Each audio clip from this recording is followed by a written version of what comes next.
जय हिंद दोस्तों, मैं हूं प्रभात। पीसीएस शिक्षा के मंच पे आप तमाम अभ्यर्थियों का हार्दिक अभिनंदन है। ऑपरेशन सिंदूर के बाद आप देखेंगे कि ये न्यूज़ काफ़ी वायरल हो रहा था।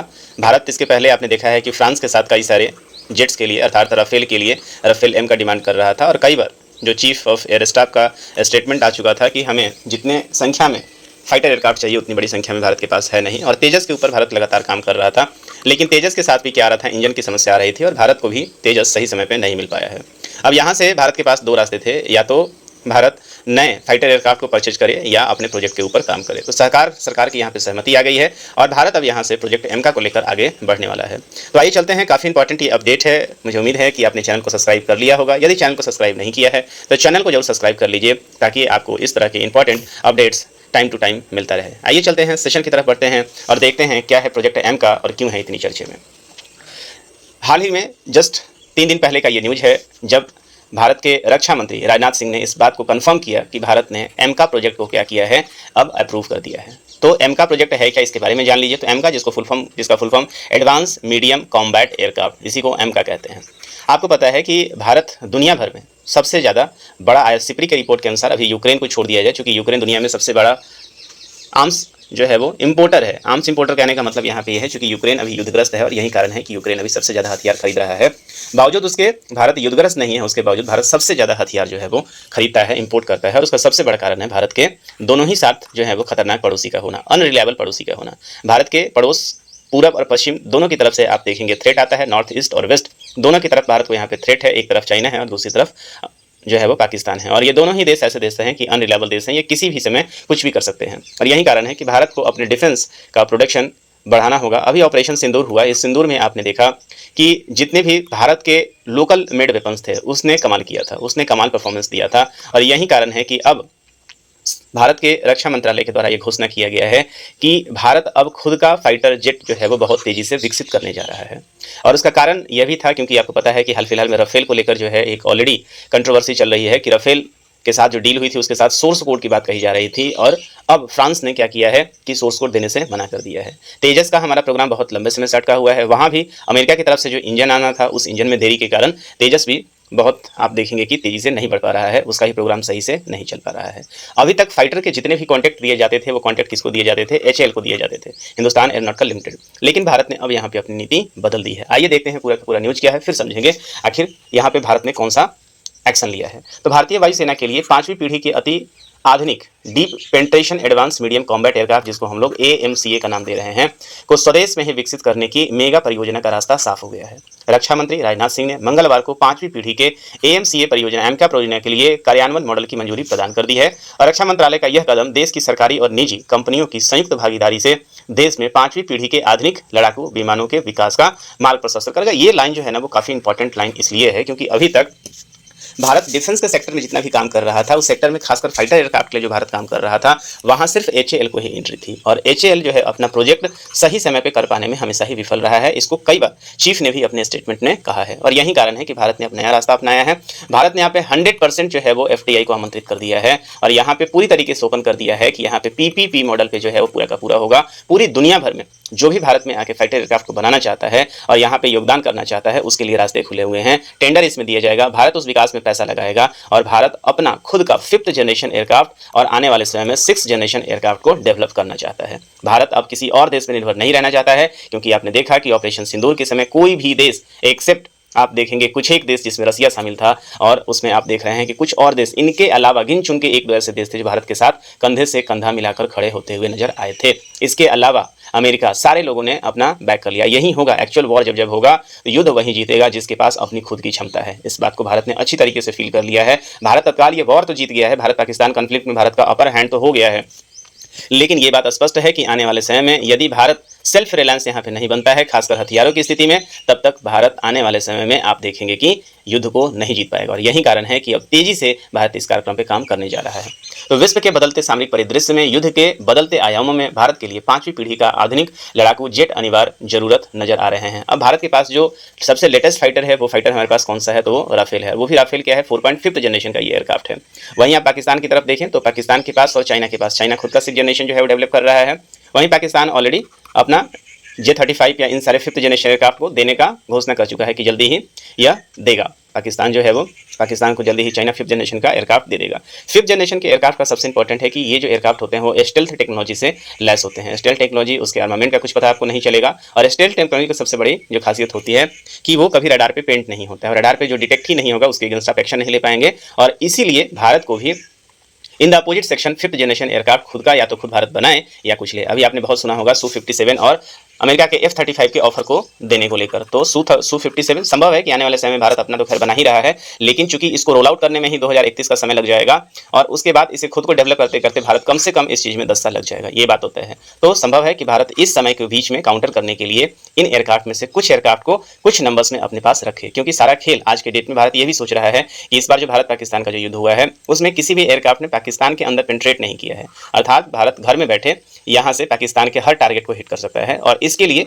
एडी सिस्टम और मिसाइल सिस्टम का होना ज़्यादा अच्छा है। तो संभव है कि भारत यहाँ पे एक तरफ अपना फोकस एमका पे करे, कुछ नंबर में F-35 हो या Su-57 हो उसको अपने पास खरीदे और जल्दी ही एमका के ऊपर वो पैसे लगाकर अपना खुद का फाइटर जेट बनाए रखे। तो ये संभव है। तो यही कारण है कि यहाँ पे जेट अनिवार्य नजर आ रहा है और इसके मद्देनजर ही भारत अपनी वायु शक्ति बढ़ाने के लिए एडवांस स्टेल्थ फीचर के साथ medium combat deep penetration fighter jet विकसित करने की महत्वाकांक्षा परियोजना पर काम कर रहा है।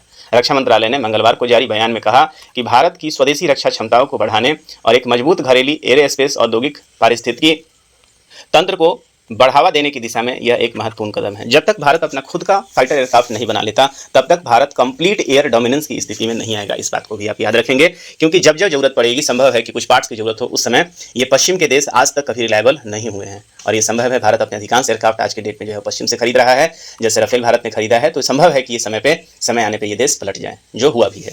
इस परियोजना को aeronautical development agency that is ADA उद्योग की भागीदारी से कार्यान्वित करने के लिए तैयार है। और एमका का कार्यान्वयन मॉडल रक्षा क्षेत्र से जुड़ी सरकारी और निजी दोनों क्षेत्रों की कंपनियों के लिए बेहतर है। निजी और सरकारी क्षेत्र की कंपनियां स्वतंत्र रूप से या संयुक्त उद्यम या कंसोर्टियम के रूप में बोली लगा सकती है। आप देखें कि भारत ने यहाँ पे सारे रास्ते को ओपन कर दिया है, इस बात को याद रखें। हर तरह के रास्ते को भारत ने ओपन कर दिया है कि आप चाहें जैसे भी हो, आप यहाँ पे आइए, आप बोली लगाइए और भारत जो है वो यहाँ पे तैयार है इस प्रोजेक्ट को एक्सेप्ट करने के लिए। संयुक्त उद्यम में बोली लगने वाली एक कंपनी अनिवार्य रूप से भारतीय होनी चाहिए जो देश के कानून और नियमों का अनुपालन करता हो। तो यहाँ पे एक कंपनी तो भारतीय होगी, ये बात तो तय है। बाकी विश्व स्तर पे देखते हैं क्या लॉकहीड मार्टिन इसमें आता है, क्या राफेल का डसॉल्ट इसमें आता है, क्या रसिया की कंपनी आती है, क्या जापान की कंपनी आती है, ये सब आने वाले समय में आपको क्लियर हो जाएगा।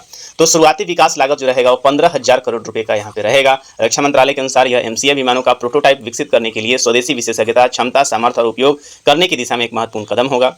कैबिनेट की सुरक्षा मामलों की समिति ने पिछले साल लड़ाकू जेट विकास कार्यक्रम को सैद्धांतिक मंजूरी दी थी और इसकी शुरुआत विकास लागत लगभग 15,000 करोड़ रुपए से हुआ है। वायुसेना एमका परियोजना की आवश्यकता को देखते हुए इस पर जोर दे रही है। लाइट कॉम्बैट एयरक्राफ्ट तेजस के विकास के बाद एमका लड़ाकू विमान विकास परियोजना का अगला चरण होगा। तो भारत इससे पहले आप देख रहे हैं जो भारत ने अभी तक जो तेजस को डेवलप किया है, तेजस बेसिकली सिंगल इंजन एयरक्राफ्ट है, तो उससे बहुत ज़्यादा आप देख सकते हैं कॉम्बैट में बहुत ज़्यादा रोल में बहुत ज़्यादा अभी तक इस्तेमाल नहीं किया जा रहा है। लेकिन भारत को जरूरत है अभी कम से कम 5th जनरेशन एयरक्राफ्ट की, क्योंकि जब तक भारत ये 5th जनरेशन एयरक्राफ्ट को डेवलप करेगा तो संभव है कि भारत के अगेंस्ट में ऑलरेडी 6th जनरेशन एयरक्राफ्ट जो है वो आ चुका रहेगा, क्योंकि ऑलरेडी चाइना जैसे जो कंट्री हैं 6th जनरेशन पे काम कर रहे हैं, जापान 6th जनरेशन पे काम कर रहा है, टर्की 6th जनरेशन पे काम कर रहा है।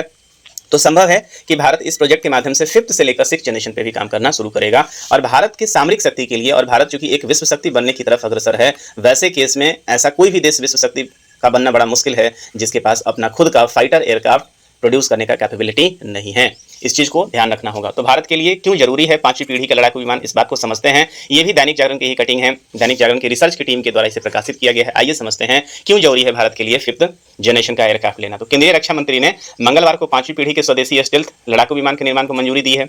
DRDO इसके model advance medium combat aircraft के डिजाइन पर पहले से काम कर रहा है और वर्तमान में सिर्फ 3 देश अमेरिका, रूस और चीन के पास 5th जनरेशन के स्टेल्थ एयरक्राफ्ट हैं। तो आइए क्या है एमका के बारे में अभी हमने चर्चा किया। तो एमका क्या है? भारत का पहला 5वीं पीढ़ी का लड़ाकू विमान सिंगल सीट और डबल इंजन वाला होगा। तो इसकी सबसे बड़ी खासियत क्या होगी कि यहाँ पे ये सिंगल सीट की बात की जा रही है और डबल इंजन यहाँ पे होगा। तो आप देख रहे हैं पिक्चर में ये जो इंजन दिख रहे हैं आपको पीछे थ्रस्ट जो दिख रहा है ये कितना होगा? डबल इंजन होगा। डबल इंजन होने से फायदा क्या है? तो एयरक्राफ्ट को सबसे ज़्यादा पावर मिलेगा। दूसरा चीज़ इंटरनेशनल वेपन बेज में लगाए गए हथियार बाहर से दिखते नहीं हैं। तो सबसे पहला खासियत तो ये क्या होगा कि ये डबल इंजन होता है। दूसरा खासियत ये है, इस एयरक्राफ्ट को आप देखिए, इस पूरे एयरक्राफ्ट में कहां पे वेपन लगा हुआ है ये आपको पता नहीं चल रहा है। इस पिक्चर में आप देखिए, यहाँ पे पीछे की तरफ जो है वो वेपन आपको बिल्कुल ही नहीं दिखेगा कि वेपन क्या लगा रहा है। यदि वेपन दिखेगा नहीं तो यहाँ से क्या है, ज्यादा हीट आपको नजर नहीं आएगा, तो एयरक्राफ्ट हीट सिग्नेचर जो है वो बिल्कुल ही नहीं देगा। दूसरा, इस एयरक्राफ्ट के डिजाइन को आप देखिए, इस एयरक्राफ्ट का जो डिजाइन इस तरीके से है कि इसके ऊपर जब इलेक्ट्रोमैग्नेटिक वेव से हिट करेंगे रडार के, तो यहाँ से जल्दी ही क्रॉस सेक्शन एरिया बहुत ही कम मिलेगा, जिसके कारण ये रडार के ऊपर पेंट नहीं होंगे, अर्थात रडार इसको जो है वो पिकअप नहीं कर पाएगा। तो इस तरीके से ये रडार की नजरों से छुप के आसानी से एयरबर्न हो सकता है। तो आगे यहाँ पे क्या बताया जा रहा है, तो अमेरिका के F-22 और रूस का Su-57 लड़ाकू विमान में ये फीचर्स हैं। तो इस तरीके के ऑलरेडी जो एयरक्राफ्ट जो है, मैंने बताया 3 देश ऑलरेडी डेवलप कर चुका है। तो अमेरिका का F-22 और साथ ही साथ Su-57, हालांकि इस सीरीज को भारत ऑलरेडी ऑपरेट कर रहा है। भारत के पास Su-30 Mark 1 और Mark 2 दोनों यहाँ पे हैं, और इसी का जो अगला वर्जन है Su-57 है। हालांकि रसिया की बात करें तो ऑलरेडी 6th जनरेशन पे रसिया भी काम कर रहा है, जहां उसका चेक मेट जो एयरक्राफ्ट है ऑलरेडी इन प्रोग्रेस है। तो इस एयरक्राफ्ट में क्या क्या फीचर्स होते हैं मैंने बताया कि पहला तो ये डबल इंजन होगा, दूसरा ये क्या होगा कि इसके जो बॉडी होगा वो क्या होगा, स्टेल्थ होगा, तीसरा इसके जितने भी आर्मामेंट रहते हैं जो लेके कैरी करता है वो आपको विजुअल नहीं होगा, ये बहुत कम हीट सिग्नेचर जनरेट करेगा। जो इसका जो डिजाइन होगा वो ऐसा डिजाइन होगा जो जल्दी रडार की पकड़ में नहीं आएगा, मतलब RCS जो होता है बहुत ही कम आएगा। पहले वर्जन में अमेरिका में बना GE-414 इंजन लगेगा। तो जो पहला वर्जन इसका बनेगा उसमें अमेरिका का तत्काल जो जनरल इलेक्ट्रिकल्स है 414 इंजन, जिसके लिए ऑलरेडी बात अभी तेजस के लिए चल रही है, तो संभव है कि इस इंजन पे टेस्टिंग होगा। दूसरे वर्जन में स्वदेशी जेट इंजन लगेगा जो G414 से ज़्यादा ताकतवर होगा। तो यहीं पे बात होगी यहाँ पे कि स्वदेशी इंजन का यही जो भारत अभी बिड आमंत्रित कर रहा है, इसके माध्यम से कौन कौन देखना होगा कि कौन कौन सी वो कंपनी भारत के सामने आती है जो इस G414 से ज़्यादा हेवी इंजन बनाने में सफल रहेगी। भारत के पास विदेशी विकल्प क्या है, तो भारत को अमेरिका ने F-35 पर रूस ने अपना Su-57 लड़ाकू विमान बेचने की पेशकश की है, और हो सकता है कि भारत इन विमानों में से कोई विमान चुने, लेकिन बदलते सामरिक परिदृश्य में भारत के लिए स्वदेशी लड़ाकू विमान बनाना जरूरी है। अमेरिका अपने हथियार और प्लेटफॉर्म के साथ कई शर्तें लगा देता है।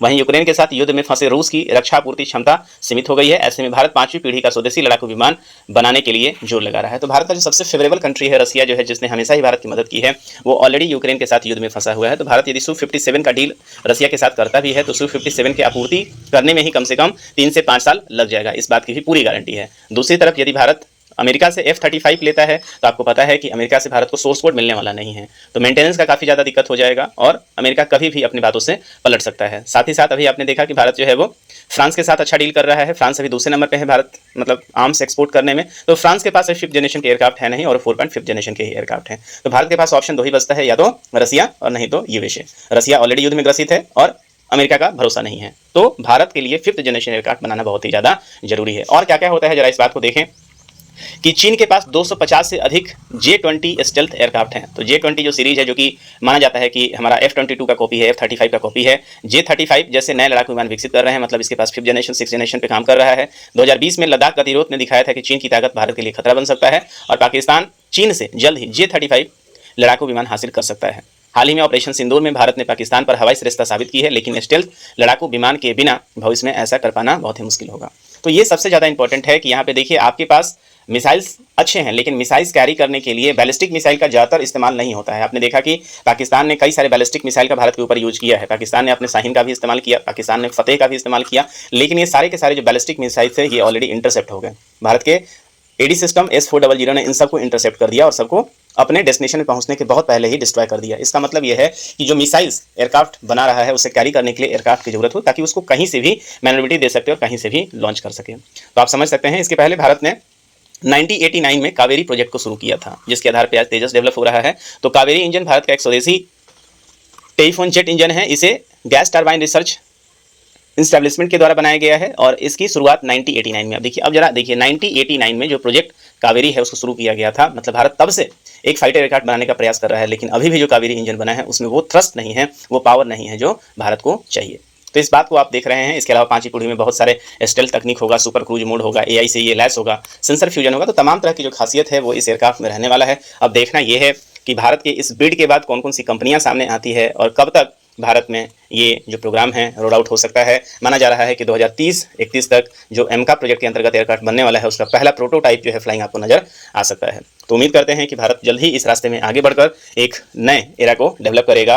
और अभी तक तो ट्रांसपोर्ट पे काम हो ही रहा था और भारत अब फाइटर एयरक्राफ्ट के दिशा में भी आगे बढ़ेगा और न केवल फाइटर एयरक्राफ्ट बनाएगा बल्कि मेड इन इंडियन वेपन्स का कारोबार भी बढ़ेगा। तो मुझे उम्मीद है कि ये पूरा सेशन आपको अच्छा लगा होगा, समझ में आया होगा, और यदि समझ में आया है तो अपने दोस्तों के बीच में भी शेयर जरूर करें। तो इस सेशन में इतना ही, मिलेंगे आपसे अगले सेशन में कुछ नए अपडेट के साथ। तब तक के लिए साइनिंग ऑफ, दिस इज प्रभात। जय हिंद।